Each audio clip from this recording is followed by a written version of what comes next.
Buenas tardes, voy a hablar sobre el rentismo petrolero venezolano y las etapas de la nacionalización de petróleo en Venezuela y fenómenos económicos, sociales y culturales asociados a los países monoproductores.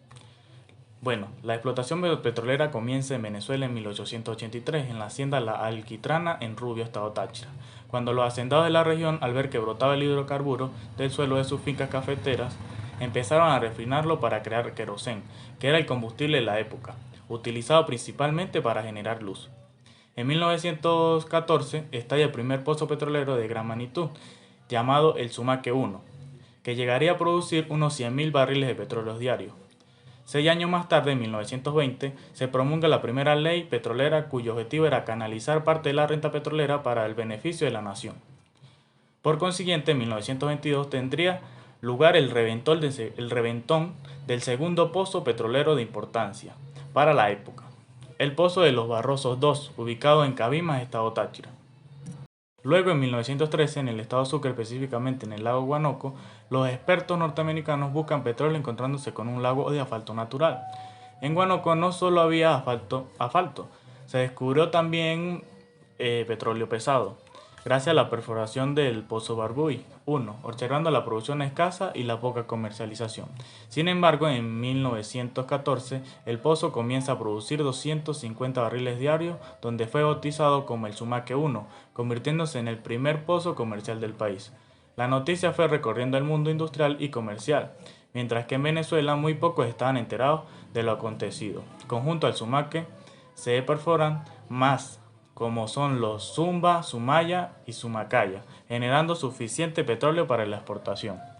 Para el año 1920, después de una extensa búsqueda y de estudios de la ley de hidrocarburos, se hace en Venezuela la primera ley petrolera que exige la explotación de petróleo en el país. Luego, grandes empresas petroleras se afianzan en Venezuela, haciendo más intensa la búsqueda y adquisición de concesiones para obtener petróleo. Ya para 1922 en Cabimas, estado Zulia, hubo el primer estallido de petróleo en el caserío La Rosa, denominado como un histórico reventón. El pozo era llamado Los Barrosos II. La Venezuela de Oil Concession era la empresa que obtuvo esta concesión produciendo 100.000 barriles diarios. Con este hallazgo Venezuela se consagra en la industria petrolera, convirtiendo a Maracaibo en un puerto internacional.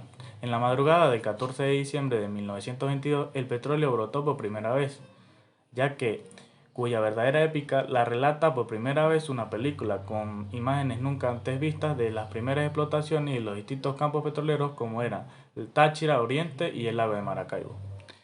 Ya para 1924 se encuentra el petróleo bajo el agua del lago de Maracaibo, convirtiendo al lago en un paisaje vertical. El petróleo allí encontrado era trasladado por medio de tuberías que llevarían el crudo hasta Curazao y Aruba, construyendo así grandes refinerías. Posteriormente, el 1 de junio de 1928, en el oriente del país, específicamente en Maturín, en el Quiriquiri, el pozo Monet estalla y durante 8 horas el petróleo fluye sin control.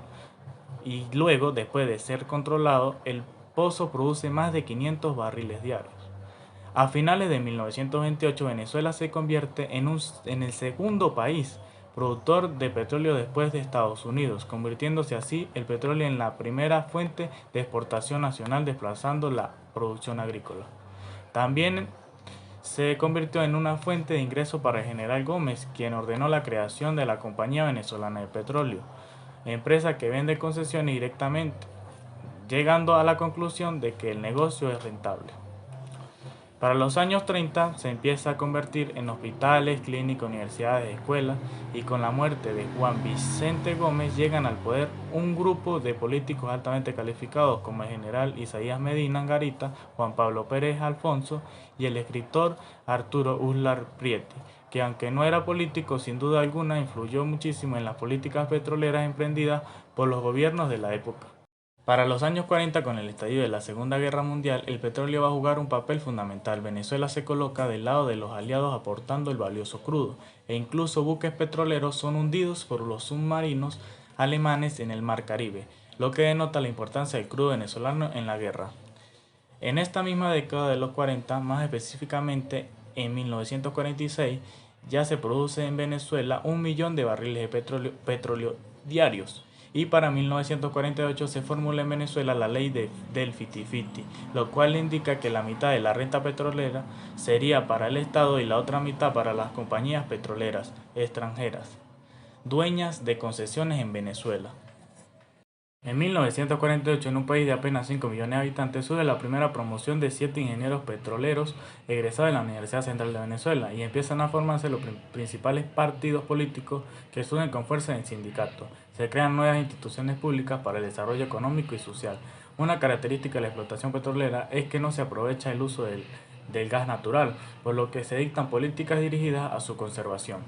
Sin embargo, para los años 60 empiezan a surgir en el mundo otros productores en Rusia y Canadá, y el precio del petróleo venezolano y de los países árabes disminuye su valor por barril, por lo que se convoca una reunión de los principales productores de petróleo de los países antes mencionados, creándose en Bagdad en 1960 la Organización de Países Exportadores de Petróleo, la cual se integraría para tomar decisiones conjuntas en materia de producción, precios y todos los factores que afectan a la organización en sí o cualquiera de sus miembros. Llegados los años 70 surgen conflictos en el mundo que mantienen el precio del petróleo relativamente alto y el bolívar como una moneda fuerte ante la demás en el resto del mundo. Llega entonces el poder proveniente de los Andes, el presidente Carlos Andrés Pérez, y es cuando se inicia la nacionalización del petróleo en Venezuela y el movimiento CBP, o Corporación Venezolana del Petróleo, que sumado a la ley de reversión en las concesiones de hidrocarburos terminan por nacionalizar la industria petrolera nacional. Bueno, ya finalmente en 1971 surge la Ley de Reversión de la Industria Petrolera y la Ley de Reserva del Gas Natural durante el primer gobierno de Carlos Andrés Pérez. En 1975 se nacionaliza la industria del petróleo a partir del 1 de enero de 1976.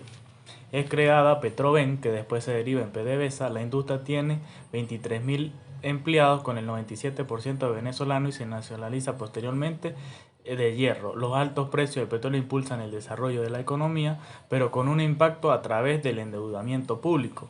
Para ese entonces, el 77% de los ingresos totales venían del petróleo. En conclusión, les voy a hablar sobre el renticismo, que era un modelo fundamentado tanto en la renta petrolera como en la herencia cultural, histórica, social y política del país, en el que el gobierno era visto como un cuidadoso agente que captaba el ingreso petrolero en forma de impuestos para distribuirlo entre todos los empresarios, con el fin que realizaran inversiones que afectaran positivamente a los ciudadanos y con ello mejorar la calidad de vida de los pueblos. Este modelo fue aceptado de muy buena manera por la élite económica que en ese momento estaban en desarrollo.